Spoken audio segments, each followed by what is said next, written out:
Hello, everyone. I'm Paulette Smith, and I'm the founder of Women Who Rock Ministries, and that ROC stands for Righteousness of Christ. We want to thank you for joining again, our podcast, which is entitled Let's Talk About It. And we've been doing a series talking about victory under pressure. How oftentimes we can get into situations where we feel like the pressure is too great. We can't go through. We need help, and so that's what we want to talk about today. Our subject today is peace under pressure. We've talked about praising God under pressure, continuing to pray while you're under pressure, and perseverance under pressure. And now, on this podcast, we're going to be talking about peace under pressure. We can all identify with that. And we have a very, very, very special guest. I'm so excited to have her that she has consented to just join us in our conversation and talking about what it means to have peace under pressure. She's I call her a beautiful young lady, inside and out. So we're just very excited to have her, Dr. Jenelle Rushin, to have her with us on the podcast today. And she's going to help us walk you through about having peace under pressure. So I'm going to let her tell about herself, and just kind of unpack who she is, talk about her passions, but just let us know that Dr. Rushin, again, I'm so happy that you're on the podcast, and we're just going to pick your brain today, and we're going to be able to talk about how important it is to maintain your peace while you're under pressure. So the stage is yours. Tell us something about yourself, your background, your history. We want to know who Dr. Rushin is. Well, I am Dr. Jenelle Starrett Rushin. Um, I don't use my maiden name anymore. It's just too long and complicated. So I'm just Dr. Rushin. Okay. Seems like that's what we're going to need anyway to start voting these days if they Yes. pass those laws. So Yes. I recently changed everything into Russian passport, license, whatever. So I am a general dentist, and I've been practicing for 45 years, since 1980. And I'm from Michigan, and I attended the University of Michigan from 76 to 1980. And that's where I got my dental degree.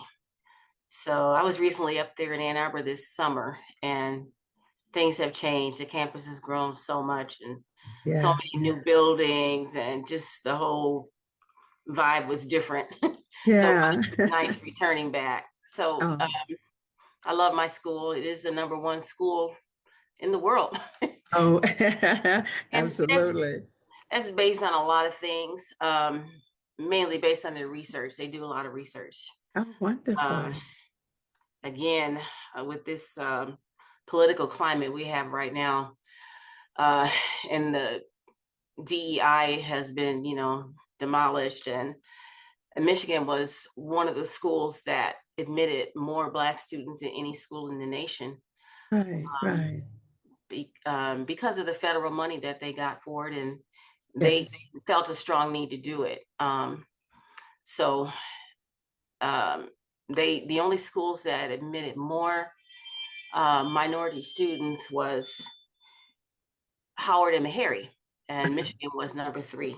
Uh-huh. So, but I Okay. don't know if that's true anymore. Okay. Well, it sounds like, Dr. Rushing, that you have such a strong tie, to your alma mater and all the memories. I'm sure that continues to stay with you.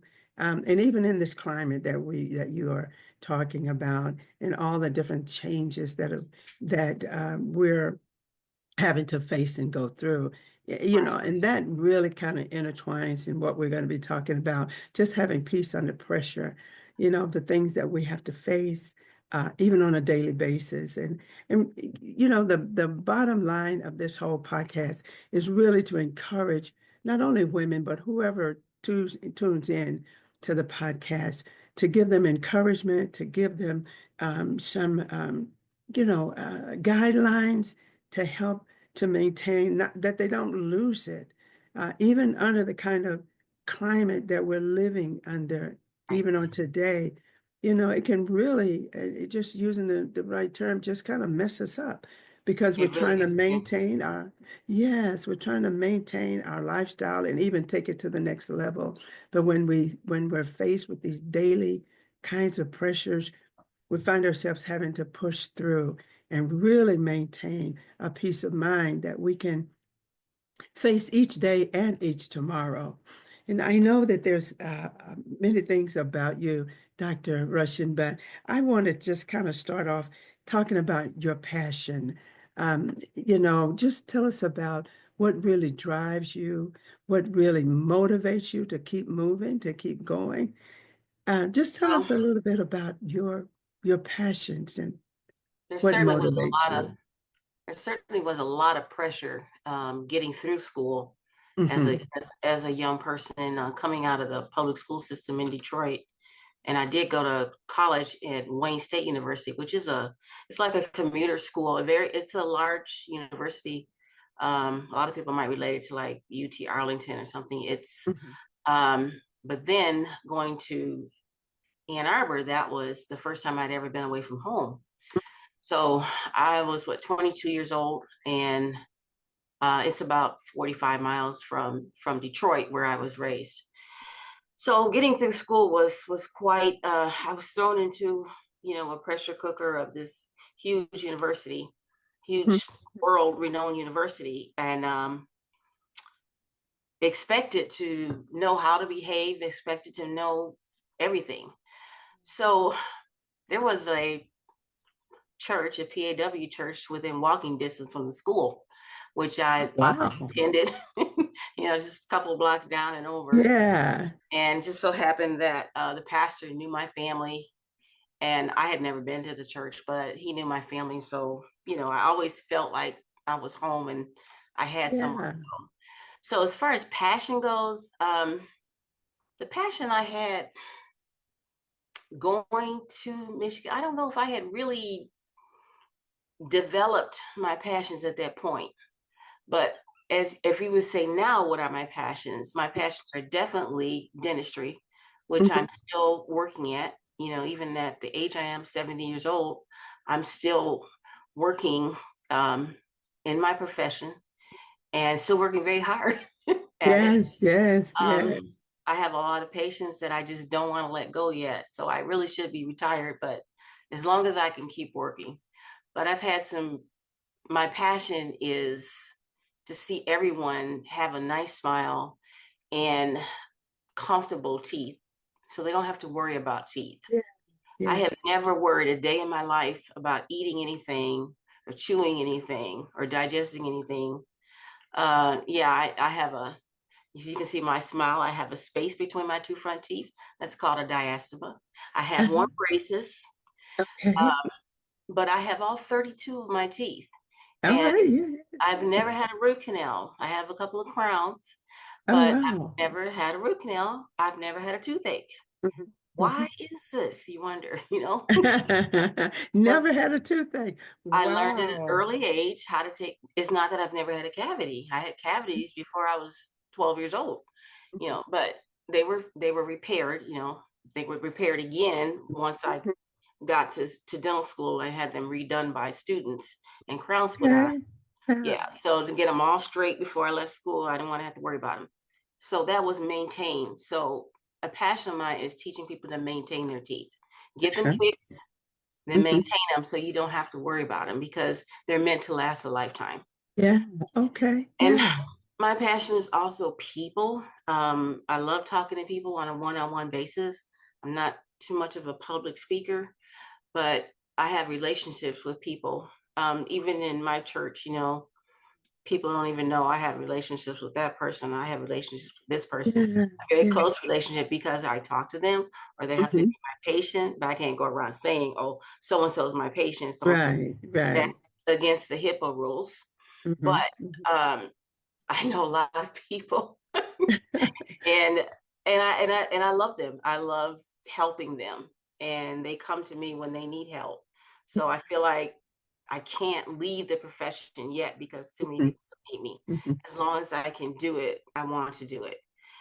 And I have other passions, my family, my children, Oh, my extended absolutely. family. Um, I have a very, very large family. My father there were 6 of them, and they all had a ton of kids, 12, 10, Oh, 6, wow. you know. Yes, yes. Yeah, we had 10 in our family. So Mhm. my mom and dad Okay. were great parents, and they were saved, and they brought us up in the church. What else can I say? My grandmother was a pastor. She was our Oh, wow. pastor, Yes, right? Then my yes. uncle became my cousin became my pastor. Then my uncle became my pastor. And I have other Okay. uncles and cousins that were Hmm. pastors in Detroit. Um, so I couldn't get away. Everybody knew me in Detroit, wherever I went. Okay. Oh, you're one of those starets, we know who you are. You look just like them. Mhm, So mhm. I couldn't get away with anything. Well, on when you're talking about your history and being so integrated in the church and your family and that just being a total lifestyle, it just seems like that you would been have been able to, not able, but interface with a lot of different changes, going to college, going to dentistry, becoming a dentist, all of those kinds of things that you had to face, and just making it through on a daily basis, having to, go away from home and that environment that you were in. How do you maintain the person who you were? How do you develop? Even in the realm of just having peace, especially when you go through so many different layers and different changes in your life. How has your background in growing up in the church, your entire family, how that has impacted you? And how does that evolve around just simply having peace every day or maintaining, even in the conflicts that you've had to face with those different changes in your life? Well, I didn't have peace every day. You had Yes, to learn to tap into that peace. Um, yes, yes. being like I said, I was at home, up until I was 22, and going to college from home.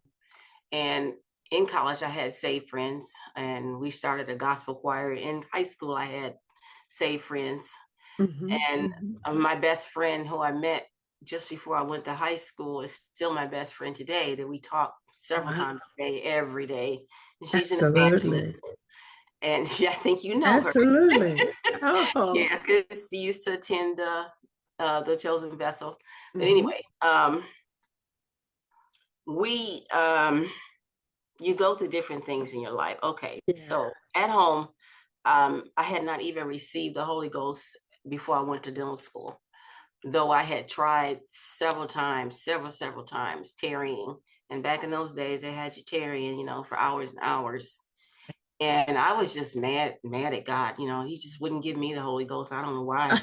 I didn't do anything. Hmm, hmm. I was just going to school, singing, having fun, talking to my friend, and um, just couldn't get that Holy Ghost. Just didn't. Yeah, I yeah. tarry and tarry and tarry and cry and spit and slobber, and I just felt like, well, he just doesn't care for me. And my mother said, "You'll get it when you need him. You don't need him. That's your problem." Okay, okay. I had everything. I Uh-huh. didn't need anything. So once I got to dental school, it was a little different. Hmm, hmm. I was thrown into a worldly situation. I wasn't Right, around my church right, friends anymore. right. There was partying. There was